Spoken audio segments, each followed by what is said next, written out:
there, Bloomers and friends. Rev Kev coming to you from the Bloom office. I'm back from vacation. Mike and I had a very nice time. Mike was off for a week. I was off for 2 weeks. And in the week when we were off together, we drove over to Cambria on the coast here in Central California, and about five-hour drive. And just had the opportunity to experience completely different weather. And it was, being right on the ocean, cloudy and misty in the morning.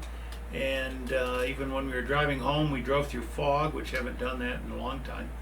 And then, it gets sunny in the afternoon, and it was lovely. And hearing the waves and driving up to another beach and seeing the elephant seals that are back from near extinction, which is wonderful to know.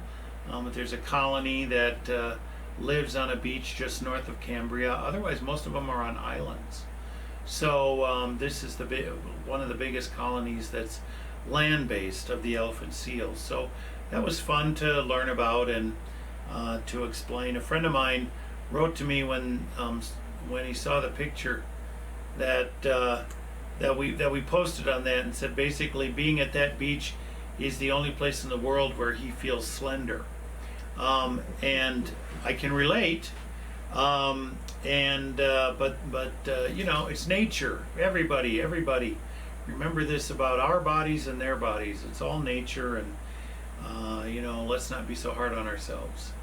Well, one of the reasons that we may be hard on ourselves is that people are biased on various shapes and sizes and colors of people and ways of thinking and various kinds of things. And so it's important for us to, as we are trying to make this world a better place, even in our country, go for a more perfect union. It's important for us to understand what our personal biases are, as well as and how we have them and they affect others. So in the United Church of Christ of the Southern California Nevada Conference, our conference here, at our last annual gathering, there was a resolution that was passed that was related to how we are dealing with racism, among ourselves. So one of the ideas that came through was that there was the development of what are called personal bias examination cards. Now, I'm going to mention a link online where you can, look at this more carefully. But I want to read that in this envelope, just before I went on vacation, this envelope arrived with this letter in it and this particular stack of cards. We can get some more, make some more for ourselves, but that our conference, our wider church, would like us to share among ourselves. And here's a letter from our conference minister, Reverend Dr. Felix Villanueva. Many of us have met Felix as he's been here at Bloom a couple of times. Dear Pastor, greetings in the name of Jesus Christ, the head of the church. We live in a time where bias and suspicion of one another influence our lives. Throughout the Christian scriptures, we are exhorted and even mandated to love our neighbor as we love ourselves. In response to this mandate, we have developed a personal bias examine card. The card is the brainchild of Reverend Lee Yates, our pastor at Covina Community Church and our conference communications coordinator. The purpose of this card is to invite you to reflect upon your views about your neighbor. We invite you to distribute. They hope that we will distribute this card among our members, and they gave us 35, and if we need more, there's a template uploaded. And in that sense, how to use it is every time you meet or see someone, begin with the side that's entitled Personal Bias Examine, which is to familiarize in our own self, about ourselves, and then turn the card over after we've met the person and do a reflection phase. And in that sense, we come under the ability to do a reflection, and if you want to do that online, you can do that with the hashtag that says #OwningMyBias. The goal is to invite conversation about our own biases and engage in a movement toward reconciliation, acceptance, and equality. That's the purpose. You know, if there's going to be change, I was just reminded again today in a clergy conversation online in Southern California, that when we are trying to do change, there are various things, but what we often do is technical change, not systemic change. And for systemic racism, we need to do systemic change. And that can be for systemic homophobia, systemic transphobia, any kinds of aspects of things that are baked in that cause us to be biased toward other people. Well, so in order to do systemic change, it's got to be more than technical change. To be honest, electing the first black president was a technical change. Did that result in a change of racism in our country? And to be honest, given the fact that many programs were blocked in Congress or the Senate and that sort of thing, those situations were not changed, so the system still did not change.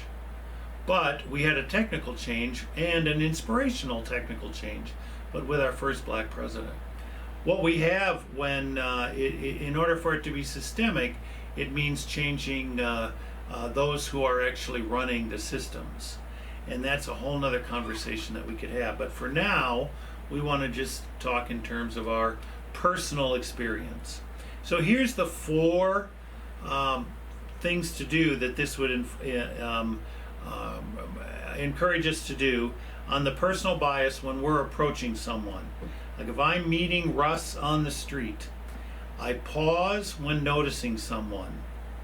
Then I work through the reflection questions, which are on the other side, journal or pray about our responses, and reflect on our answers over time, and then share those. So what is it we want to think about? The reflection process is this. What drew my attention to this person? What assumptions might they have about me? What assumptions might others make of them? Where do such assumptions come from? And how do I feel about these assumptions? This simple action can help us begin to adjust and understand our own biases and adjust in such a way that we can begin to contribute towards systemic change.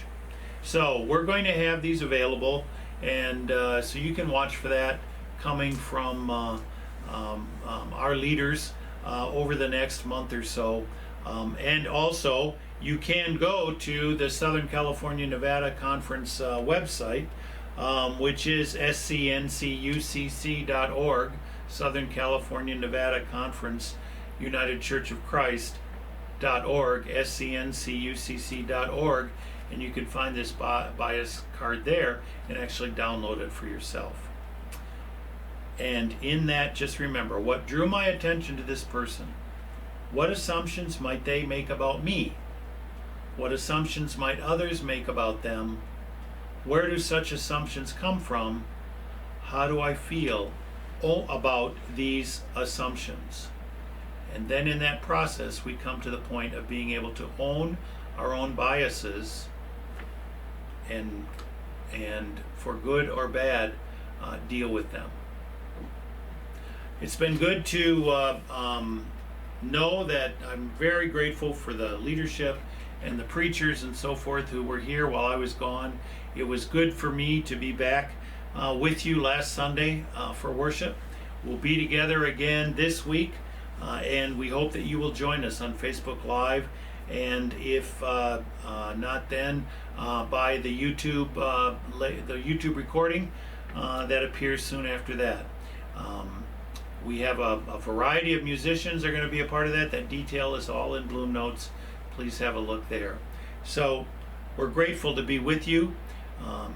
Where it's a weird time we're living through, and yet it's our time, and so we can be in this together. God bless you, and as always, please keep us in your prayers.